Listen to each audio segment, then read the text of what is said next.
Hi, welcome back to Zach of All Trades. I'm Zach, and today I'm going to show you how to fix this with this.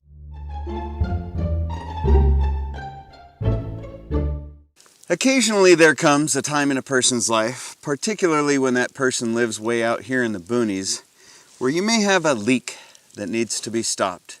Whether it's in the bottom of your livestock tank, or in my case, a 55-gallon drum in which I hope to bring icy cold spring water up to ambient temperature so I don't shock my freshly planted little fruit trees. And sometimes when that time arrives, just getting another container isn't necessarily an option. So what do? You reach back into the annals of your brain and you recall your time on the ranch as a kid, and you remember that often holes are patched with bentonite clay. You then reach further back into your brain and you recall that Lucky's favorite flavor of kitty sand is composed mostly of bentonite clay. Let me show you how we're going to do this. First things first, we'll go ahead and empty the container. That may or may not take a very long time depending on the size and the number of holes that you have in the bottom of it. In my case, it's fairly slow, so I'm going to do it the quick way. Next, we'll get our holes clearly identified. In my case, I have one here, and even one up here on the side that I'm going to try to patch. Next, I'm going to find whatever I can to provide some sort of rigidity, some structure to my patch. In my case, right now, I have a grape leaf that I'm going to use. A candy wrapper would be really great, but alas, I couldn't seem to find any right now. So with this grape leaf, I'm just going to go ahead and get it wet so it's a little bit more pliable. I'm going to put it over the first hole. In fact, since they're so close together, I think I'll try to do both of them at the same time. And now here's wet grape leaf number 2. I'm going to put over there in the corner. And we're almost done.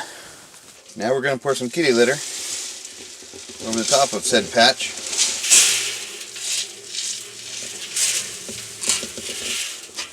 Just a little pile will do. And we'll slowly wet it.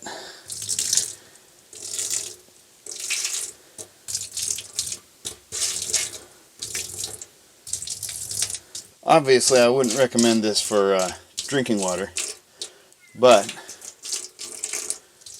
worst come to worst, if you had clean kitty litter, you could do it.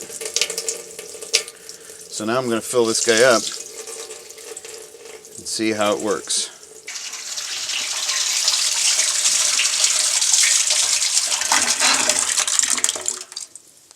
Alright, so our hole is submerged. Let's take a look.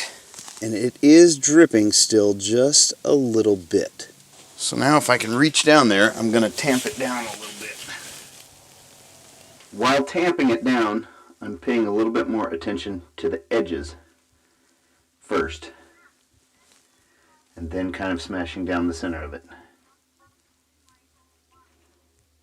Now let's give it a look. So there's the water in the bottom of it, just to show you that I haven't run all the water out. And here we are. It's not even dripping anymore on the bottom. So let's fill it up to that side hole and see if we can overcome that.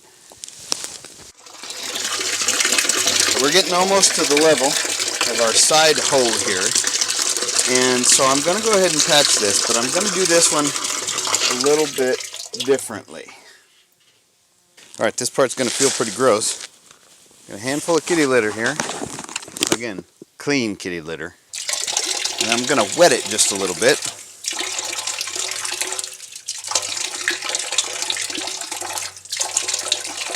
I'm going to form it into something that looks a little bit more like what's supposed to go into the kitty litter.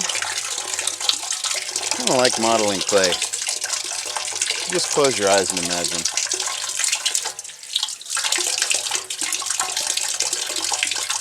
Now that I've got it formed into somewhat of a spike, I'm going to stick it through from the inside like a plug. A gross, weird smelling plug. And then from the outside, I'm going to treat it like a rivet. A gross, weird smelling rivet. There we go. And then I'm going to resume filling it.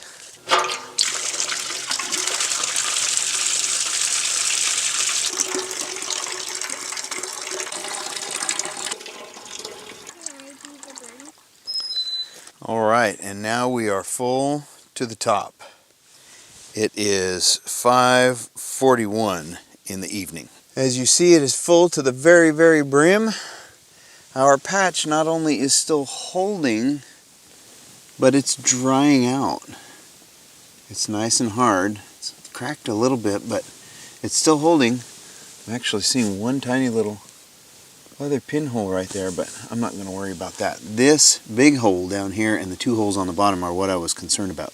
So I'm going to go ahead and take the hose out of it so that there's no risk of any accidental water flowing into it and skewing my test here. And we'll come back and check it tomorrow, see how it does.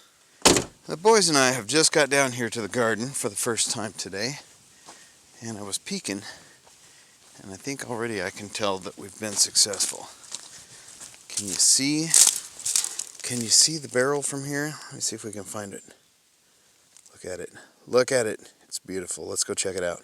So here's the level of our 55-gallon drum. 19 hours later, it's 1:40 in the afternoon. It has lost a little. I don't know if that's quite a quarter of an inch, maybe an eighth of an inch. It has lost a little somewhere. I'm not sure where, because it's not wet anywhere around our patch. That little pinhole right there is just barely wet. I reached down here to touch this just before I turned on the camera, and part of it just fell off. But it's not wet around it whatsoever. So I think just the outside part of it dried up and fell off, but the inside is still patching the hole. So there you have it, proof positive that you can fix a leak with cat litter. I will update this in the comments to let you know as I check it as it goes on. I'll let you know how long that it's held water without doing any leaking, and if and when it does eventually begin to leak, I will do my best to try to put that in the comments as well, just so you have some sort of gauge as to how long a cat litter patch holds in a 55-gallon drum. Thanks for watching. We'll see you later. Take care.